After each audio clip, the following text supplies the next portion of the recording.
o holofote do ringue em Lisboa queimava como um inferno, e João Mendes, o campeão invicto de MMA, acabara de derrubar o adversário com um soco que ecoou pelo pavilhão como um trovão.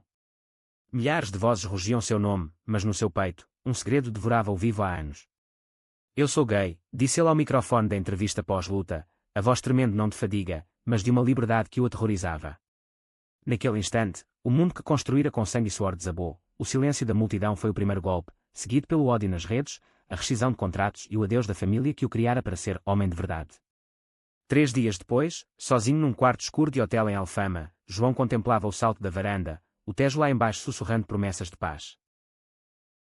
Mas o destino, caprichoso como as marés portuguesas, tinha outros planos.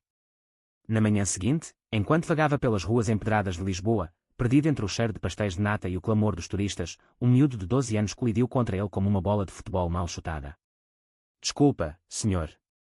És tu, o João Mendes? O meu herói, gritou o rapaz, os olhos castanhos brilhando de admiração pura, ignorando as olheiras profundas e o casaco puído do antigo campeão. Chamava-se Miguel, um órfão das ruas do Bairro Alto, com cabelos desgrenhados e um sorriso que desafiava a miséria. João quis afastá-lo, mas algo na inocência feroz daquele miúdo ancorou, talvez o reflexo de si mesmo, aos 12 anos, a esconder lágrimas no ginásio para não parecer fraco. Miguel não era só um fã, era um sobrevivente.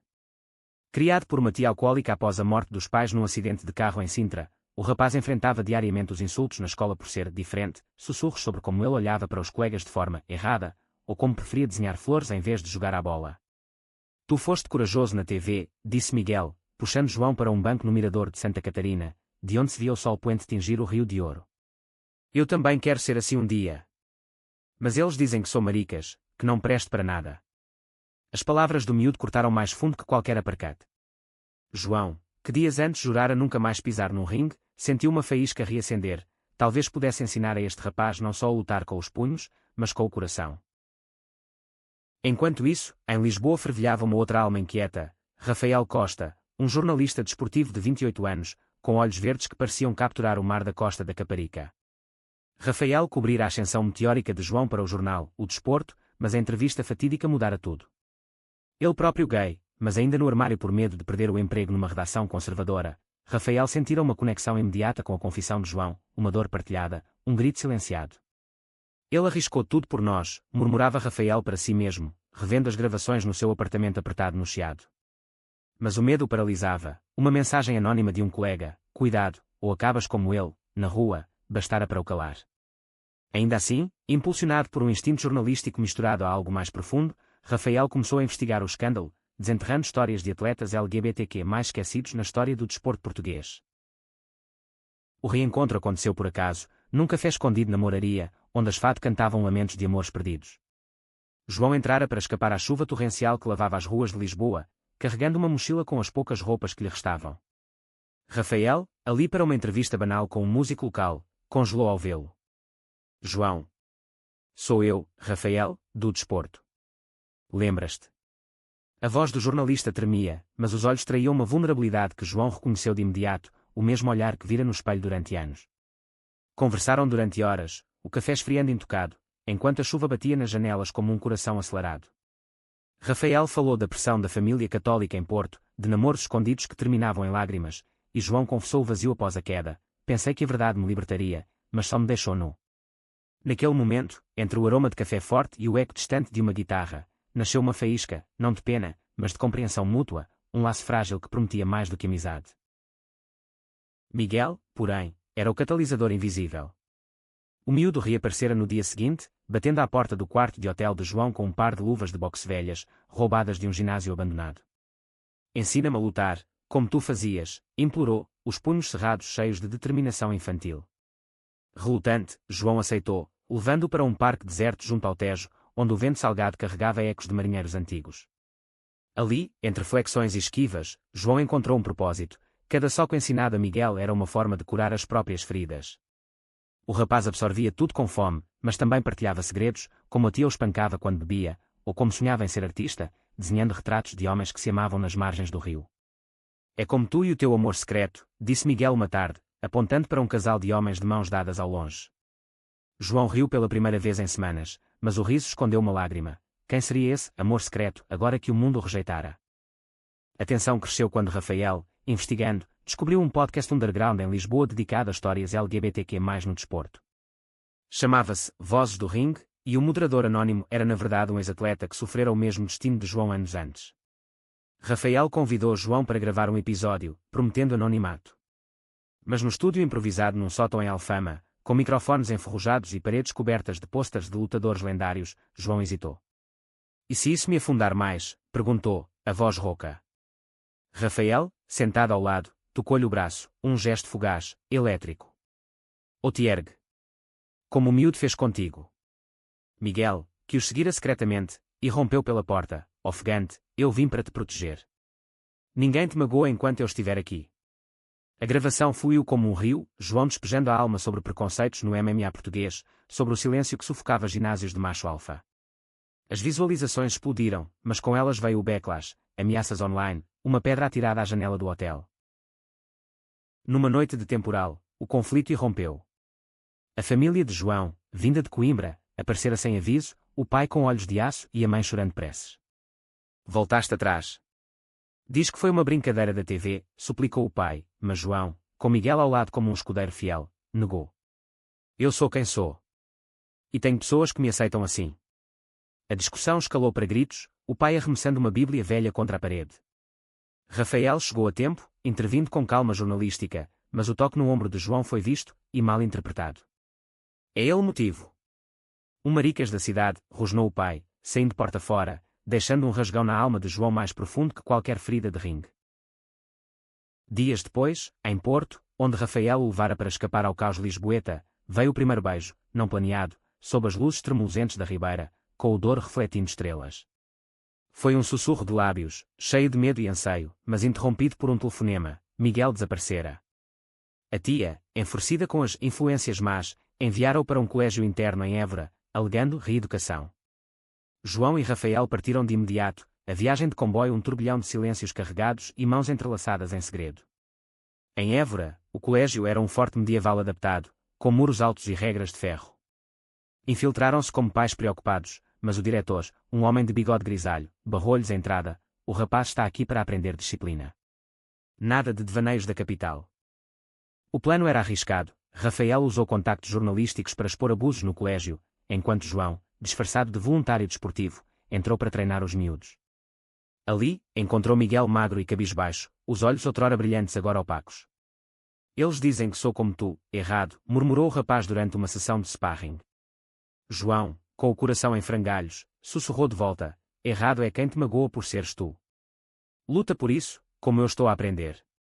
Mas o clímax veio quando o diretor descobriu a ligação de João com a vergonha televisiva, chamando a polícia.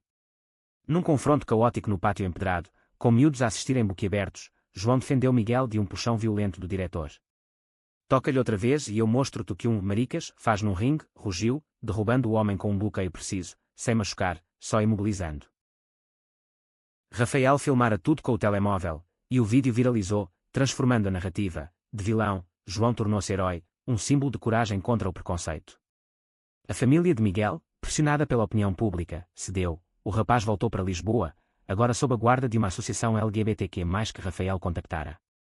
Mas o preço foi alto, Rafael perdeu o emprego, exposto como gay pela redação vingativa.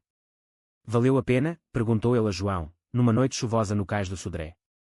João, puxando-o para um abraço sob o toldo de um bar de fado, respondeu, cada segundo. Porque contigo, e com o miúdo, encontrei o que o ringue nunca deu, amor verdadeiro. A recuperação não foi linear, foi uma dança de 2 passos para a frente, um para trás, ao som das gaivotas sobre o Tejo. João instalou-se num apartamento modesto em Belém, perto da torre que vigiava o mar como um sentinelas eterno. Ali, com Miguel a frequentar uma escola nova e Rafael a freelancear artigos sobre direitos tentavam construir uma família improvável. Mas as sombras do passado espreitavam. Um ex-patrocinador de João, um magnata do vinho do Douro, processou por danos à imagem, alegando que a confissão na TV depreciara a marca. Nos tribunais de Lisboa, com advogados de gravata engomada a dissecar a vida de João como um cadáver, ele revivia humilhações, testemunhas a chamarem de aberração, jornais sensacionalistas a reimprimir fotos antigas com legendas venenosas. Rafael, ao seu lado, tornava-se o âncora. Lembra-te do que o Miguel disse, és o herói dele. E meu, murmurava nas pausas do julgamento, os dedos entrelaçados sob a mesa de madeira polida. O amor deles crescia em camadas sutis. Passeios ao pôr do sol na praia de Carcavelos, onde Rafael contava histórias da infância em Matosinhos, sonhando com o mar enquanto escondia pôsteres de cantores gays. João partilhava memórias do ginásio em Faro, onde o primeiro beijo roubado com um colega terminara em soco e negação. Mas o conflito interno de Rafael fervia. A mãe, uma viúva devota em Porto, enviava cartas cheias de rosários e advertências bíblicas. Volta ao bom caminho, filho. Isto é uma fase. Cada palavra era uma faca, e Rafael, num acesso de raiva, rasgou uma delas na cozinha, pedaços de papel a voarem como confetes amargos. Miguel, agora com 13 anos recém-completados, uma festa simples com bolo de bolacha e balões no apartamento, florescera. Desenhava cómics inspirados em João, o lutador como super-herói que era, combatendo monstros de preconceito com punhos de arco-íris. Quero que sejas o meu treinador oficial, disse o miúdo, apresentando um caderno cheio de esboços. João, tocado, inscreveu num clube de artes marciais em Alcântara, onde miúdos de todos os cantos de Lisboa treinavam sem julgamentos.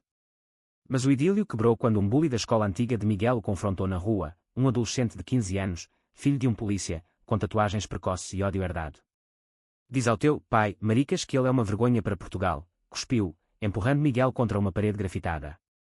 O rapaz defendeu-se com os truques de João, mas levou um corte no lábio. A fúria de João foi um furacão. Encontrou o agressor numa praça em Campo de Ourique, mas em vez de violência, ofereceu palavras. O ódio que sentes não é teu, é o que te ensinaram. Eu sei, porque o senti. O miúdo, desarmado pela honestidade, chorou, revelando um irmão mais velho que se suicidara por ser gay. Aquele encontro, mediado por Rafael que chegara a tempo, plantou sementes de mudança. O bully juntou-se ao clube de artes marciais, e aos poucos, uma amizade improvável brotou. Mas o custo emocional pesava. João acordava a suar frio, revivendo o julgamento, questionando se valia a pena expor Miguel a isso tudo. Talvez devesse ir embora, para longe disto, confessou a Rafael numa noite de insônia, o som do comboio a passar ao longe como um lamento. O ponto de viragem veio com um convite inesperado, uma gala de caridade em Cascais, organizada por uma associação LGBTQ+ portuguesa, homenageando atletas pioneiros. João fora nomeado, mas recusou. Não sou pioneiro, sou só um tipo que caiu. Rafael e Miguel conspiraram. O jornalista escreveu um artigo persuasivo, o miúdo desenhou um cartaz com João como fênix renascendo das cinzas do ringue. Na véspera, durante um jantar caseiro com bacalhau à brasa e vinho verde, Miguel ergueu o copo, pelo herói que nos salvou a todos. As lágrimas de João misturaram-se ao vinho, e ele aceitou. A gala, num palácio à beira-mar com lustres de cristal e o Atlântico rugindo fora, foi um turbilhão.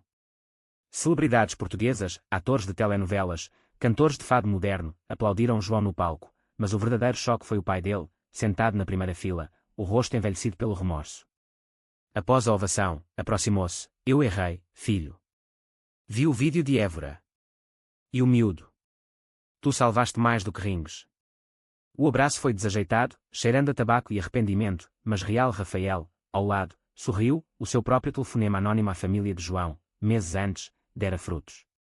Mas a noite terminou em caos. Paparazzi invadiram, flashes cegantes capturando o momento, e um comentário venenoso online acusou João de comprar a redenção familiar.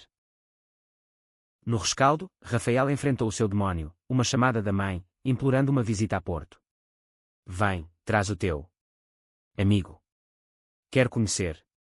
O comboio para o norte foi tenso, Miguel incluído como irmão adotivo. Em Matosinhos, a casa da mãe era um museu de santos e fotos desbotadas, mas o cheiro de francesinhas no forno aquecia o ar. A conversa fluiu em golfadas. A mãe confessou ter amado uma mulher na juventude, silenciada pela ditadura, e via em Rafael o eco dessa dor. Ama quem te ama, filho. O resto é ilusão. O perdão veio com o rosário partilhado, e Rafael, pela primeira vez, sentiu-se inteiro. De volta a Lisboa, João recebeu uma oferta, treinar uma equipa LGBTQ+ de MMA em Setúbal, um projeto para empoderar jovens como Miguel. Aceitou, mas com uma condição, Rafael como manager, e Miguel como mascote oficial. O primeiro treino, sob o sol escaldante do Sado, foi mágico, punhos voando, risos e quando, corpos diversos celebrando a força na vulnerabilidade. Mas um vendaval se aproximava. O ex-patrocinador, furioso com a viragem pública, enviou capangas para intimidar João numa estrada secundária perto de Sesimbra. O confronto foi brutal, socos trocados à luz dos faróis, Rafael e Miguel escondidos num carro próximo, o coração aos saltos. João venceu, claro, mas com costelas rachadas e um olho inchado. No hospital de Setúbal, rodeado por eles, sussurrou: isto é pela família que escolhi. A notícia correu como fogo, e o processo judicial virou-se. O magnata retratou-se, doando fundos para o projeto. Miguel, ao ver João na cama de hospital, desenhou momento, herói ferido, mas invencível, com asas de gaivota. Os meses seguintes foram de construção lenta, como as ondas que esculpem as falésias da Arrábida.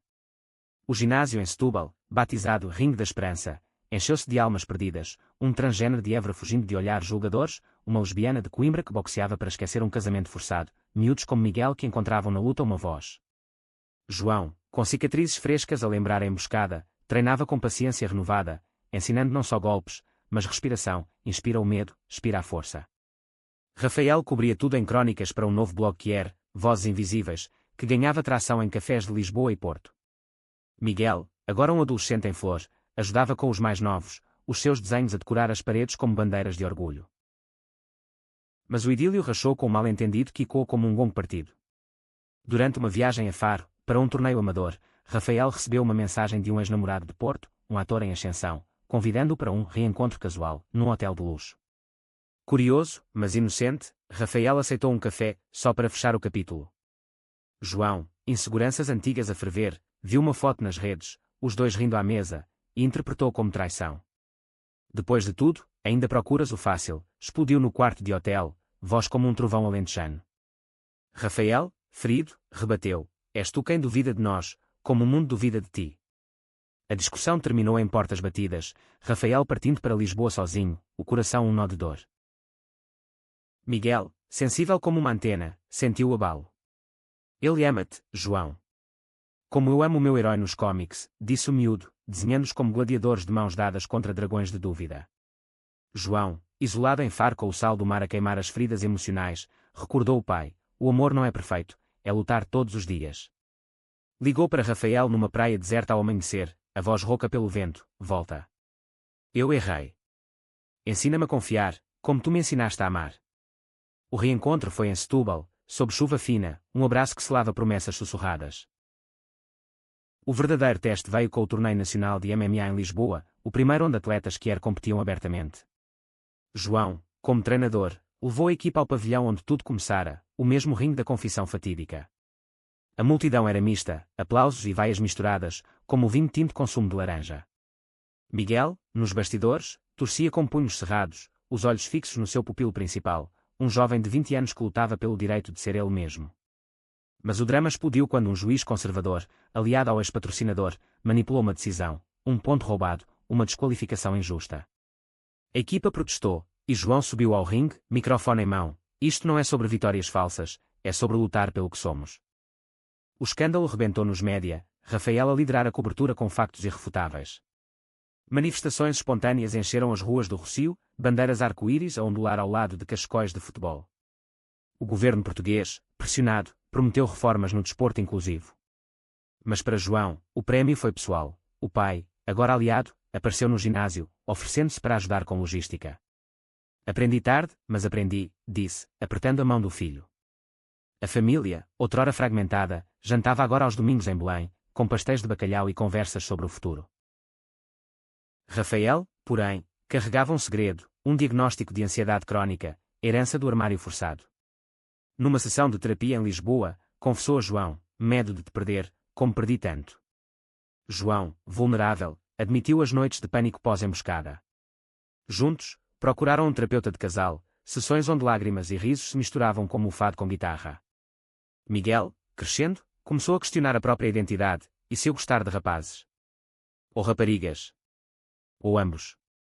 João e Rafael guiaram-no com histórias próprias, enfatizando, o amor é teu, não deles para julgar. O clímax inesperado irrompeu num festival de artes em Sintra, onde Miguel expunha os seus cómics. Um editor de Porto oferecera-lhe um contrato, mas a tia, ressurgida como fantasma vingativo, contestou a guarda, ele precisa de normalidade, não de devaneios homossexuais. O tribunal em Lisboa foi um circo, testemunhas a pintarem João e Rafael como influências corruptoras, a tia com lágrimas de crocodilo. Mas Miguel, aos 13, subiu ao banco das testemunhas, voz firme, eles salvaram-me. Tu só me magoaste. O juiz, tocado, concedeu a guarda à associação, com João e Rafael como tutores legais. Na celebração, no castelo de Sintra sob o ar prateado, João ajoelhou-se, não em ringue, mas em jardim de camélias, casa comigo, Rafael. Não por lei, mas por nós. O sim veio com um beijo que selava anos de luta. Miguel, o salvador original, desenhou o convite para a cerimónia simples em Carcavelos, com o mar como testemunha. O casamento, marcado para o verão seguinte, era um farol na neblina das provações. Planejavam no Modesto, uma praia em Cascais ao amanhecer, com amigos do ginásio, família reconciliada e o mar a aplaudir com ondas suaves. Mas o destino, sempre tramagunho como um toureiro em fuga, atirou uma curva, uma oferta televisiva para João, não como lutador, mas como comentador num canal desportivo progressista. Conta a tua história, disseram os produtores. Ele hesitou, memórias da confissão antiga a queimar como sal na ferida, mas Rafael encorajou, desta vez, é o teu palco, não o deles. Enquanto preparavam, Miguel mergulhava no mundo das artes. O seu primeiro cómic, O Lutador do Arco-Íris, vendia-se em feiras de Lisboa, ilustrando a jornada de João com toques de magia portuguesa, fadas do Tejo a curarem corações partidos, dragões de preconceito derrotados por punhos de luz. Mas o sucesso trouxe inveja. Um colega de escola, o antigo bully redimido, traiu ao partilhar desenhos privados online, ridicularizando-os como coisas de maricas. Miguel, devastado, trancou-se no quarto, lápis partidos espalhados como ossos de uma batalha perdida. João e Rafael intervieram com delicadeza. Uma viagem a Óbidos, vila medieval de livros, onde o ar cheirava a papel e histórias antigas. Ali, entre estantes curvadas e festas literárias, Miguel reencontrou a inspiração. Um autor que era local, inspirado nas suas obras, convidou-o para uma oficina. A arte é a tua armadura, miúdo. Usa-a. De volta, o cómic evoluiu, incorporando a traição como capítulo de crescimento, e o bully pediu desculpas no encontro mediado, um ciclo de perdão que espelhava o de João com o pai. A tensão familiar reacendeu quando a mãe de Rafael anunciou uma visita surpresa a Lisboa, trazendo um padre de Porto para conversar. O almoço em Belém foi um campo minado, talheres tilintando como sinos de alarme, o padre citando escrituras com voz de veludo, mas olhos de juiz. O amor entre homens é provação divina, disse, e Rafael, o peito apertado, rebateu, Deus fez-me assim. A provação é o ódio dos homens. João, calmo como um oceano em repouso, partilhou a sua queda e ascensão, o microfone da TV como cruz que carregava. A mãe, lágrimas nos olhos, silenciou o padre, basta. Eu vejo o amor aqui, não o pecado. O adeus foi com um abraço apertado, e cartas subsequentes cheias de orgulho substituíram as advertências. No ginásio, o projeto florescia, parcerias com escolas de Lisboa para workshops anti-bullying, onde João demonstrava como canalizar raiva em disciplina. Uma aluna, uma rapariga de 14 anos lutando contra o machismo familiar, tornou-se estrela. O seu primeiro combate, contra um oponente mais velho, foi transmitido ao vivo, com Rafael na narração. Aqui, na Arena da Igualdade, ela prova que força não tem género. A vitória veio com um rugido coletivo, e João, nos bastidores, sussurrou a Miguel, vês? Tu começaste isto. Mas o passado de Rafael ressurgiu como uma maré alta. O ex-namorado ator, agora famoso numa série sobre amores proibidos, contactou-o para um papel, inspirado em ti, amor antigo. Curioso, Rafael aceitou uma audição em Lisboa, mas o ciúme de João fervilhou novamente, memórias da discussão em Faro a ecoar. Estás a fugir para Hollywood quer, acusou numa noite de tormenta, trovões iluminando o quarto como flashes de ringue. Rafael, ferido, revelou o sonho adormecido, sempre quis atuar, mas o armário matou isso. Agora, talvez. A reconciliação veio dura, noites separadas, conversas com terapeuta, até João incentivar, vai. Eu fico aqui, a lutar os nossos monstros. O teste final antes do casamento foi o regresso de João ao ringue, não como competidor, mas como juiz num torneio inclusivo em Porto. A multidão, outrora hostil, agora aplaudia, o pai dele, na primeira fila, erguia o punho. Mas durante o evento, o manifestante anti-LGBTQ invadiu o pavilhão, gritando slogans com megafone, incitando caos. João, instinto de lutador, saltou a barreira, desarmando-o com um takedown suave, enquanto segurança atuava. O momento, capturado em vídeo, viralizou globalmente, o campeão da compaixão. Rafael, comentando de Lisboa via ligação, chorou ao microfone, isto é Portugal a mudar. De volta, o casamento amanheceu perfeito, sol dourado na praia, amigos em fatos leves, Miguel como padrinho com um fato minúsculo e gravata arco-íris. Votos trocados ao som de ondas, prometo lutar contigo, não contra ti, disse João. E eu, narrar a nossa história com verdade, respondeu Rafael. O beijo soou sob aplausos, e Miguel, lançando arroz colorido, sussurrou, o final feliz que desenhei. A lua de mel foi uma odisseia suave pelo Algarve, de Lagos a Sagres, cabos rochosos beijados pelo Atlântico, onde João e Rafael caminhavam de mãos dadas sem olhares furtivos. Pararam em Vilas Brancas, comendo cataplana de marisco e bebendo sagres gelada, conversas fluindo como o rio Guadiana, sonhos de expandir o ginásio para o norte, de Rafael equilibrar jornalismo e atuação, de Miguel publicar o cómic em edição nacional. Mas o regresso a Lisboa trouxe reality check, o blog de Rafael explodir em subscritores, atraindo trolls que o acusavam de propaganda gay. Uma noite, após uma vaga ameaçadora, Rafael tremeu nos braços de João, e se for demais? E se perdermos o miúdo nisto?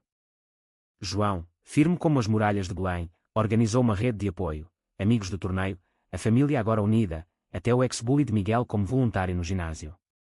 Miguel, por seu lado, enfrentava a puberdade com bravura, um crush no colega de arte, um rapaz tímido de olhos azuis, que o deixava ruborizado em aulas.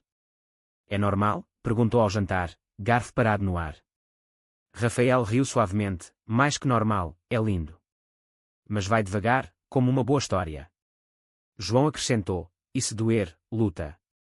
Tens-nos para o round 2. O projeto do ginásio ganhou asas com um grande europeu para a inclusão desportiva, permitindo a expansão para um centro em Coimbra, perto da família de João. A mudança foi caótica, caixotes de livros de Rafael, luvas de Miguel, fotos de rings antigos. Em Coimbra, o ar mais fresco do Mondego revigorou-os, mas conflitos locais surgiram, um ginásio rival, liderado por um treinador old school, boicotou eventos conjuntos, espalhando rumores de fraqueza que era. João desafiou a um sparring exibição, não para humilhar, mas para mostrar. O combate, num auditório lotado, foi poesia em movimento, trocas respeitosas, finalizando num aperto de mãos que calou bocas. Rafael, entre audiências em Lisboa, aterrou um papel pequeno numa série sobre direitos humanos, um jornalista corajoso, eco dele próprio. Filmagens em estúdios de Oeiras foram exaustivas, mas empolgantes. João visitava sets, levando almoços de bifanas, e Miguel desenhava storyboards para cenas. Mas o equilíbrio quebrou quando uma crítica dura saiu, atuação amadora, agenda woke. Rafael, vulnerável, questionou tudo, sou bom nisto, ou sou o token gay? João, numa chamada noturna, recordou, tu és o homem que me salvou com palavras. Continua. Miguel Scómico lançou-se numa livraria no Chiado, com filas de miúdos e adultos emocionados. A tia, agora sóbria e arrependida, apareceu na assinatura, pedindo perdão, eu falhei-te, mas vejo o homem que te tornei. O abraço foi hesitante, mas curador, e ela juntou-se como voluntária ocasional. O sucesso do livro trouxe convites para escolas, onde Miguel falava de bullying com a sabedoria de quem sobreviveu. O herói não nasce, constrói-se com amigos. Um vendaval emocional atingiu quando o pai de João adoeceu, um infarto silencioso, herança de anos de stress não dito. No hospital de Coimbra, ao lado da cama, João segurou a mão calejada, obrigado por voltares. O pai, voz fraca, confessou, eu fui o bully teu, filho. Mas tu me ensinaste a amar melhor. Recuperou devagar, mudando-se para perto do ginásio, ajudando com miúdos, um avô improvável, contando histórias de lutas antigas com twists inclusivos. O ano culminou num gala nacional em Lisboa, prémios para desporto Kier, com João nomeado embaixador da mudança. No discurso, com Rafael e Miguel ao lado, disse, perdi tudo no microfone, mas ganhei uma família num miúdo de rua. Obrigado, Portugal, por nos deixares lutar. A ovação foi ensurdecedora, mas o sussurro de Rafael foi o verdadeiro troféu, e eu ganhei o meu para sempre. Anos fluíram como o Tejo para o mar, cada estação tecendo novas camadas na tapeçaria das suas vidas. João, agora aos 35, expandira o ringue da esperança para Porto e Faro, centros onde centenas treinavam, não só corpos, mas almas. Ele próprio competia esporadicamente em torneios veteranos, vitórias modestas que provavam, a força perdura. Rafael equilibrava colunas no Público, com papéis em séries europeias, a sua voz narrando documentários sobre heróis LGBTQ+ portugueses esquecidos, como o poeta António Boto silenciado no século passado. Miguel, aos 16, publicara o segundo cómic, uma saga onde o lutador e o jornalista enfrentavam dragões modernos de ódio digital, e namorava o rapaz de olhos azuis, beijos trocados em parques de Lisboa com a bênção discreta dos pais. Mas a vida, traidora como uma esquiva falhada, trouxe um revés, uma recessão económica fechou ginásios rivais, mas também apertou fundos para o projeto. Doadores hesitavam, e João, pressionado, considerou um patrocínio duvidoso, uma marca de energéticos com histórico de homofobia encoberta. É pelo bem maior, argumentou numa reunião tensa em Setúbal, papéis espalhados como confetes de derrota. Rafael opôs-se, não vendemos a alma por sobrevivência.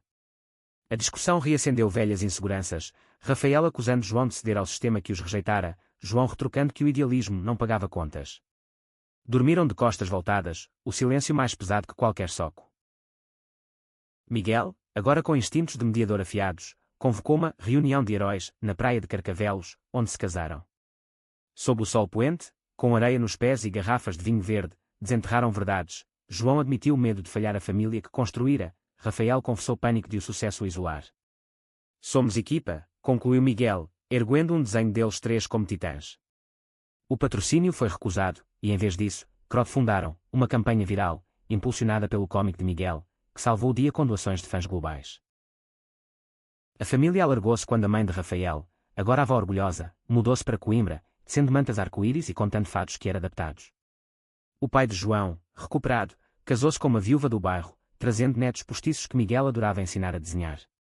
Mas o clímax final veio inesperado, um documentário internacional sobre João, filmado por uma equipa de Berlim, que os levou a uma turnê europeia. Em Madrid, Paris, Berlim, contavam a história, o lutador que caiu, o miúdo que salvou, o amor que ergueu.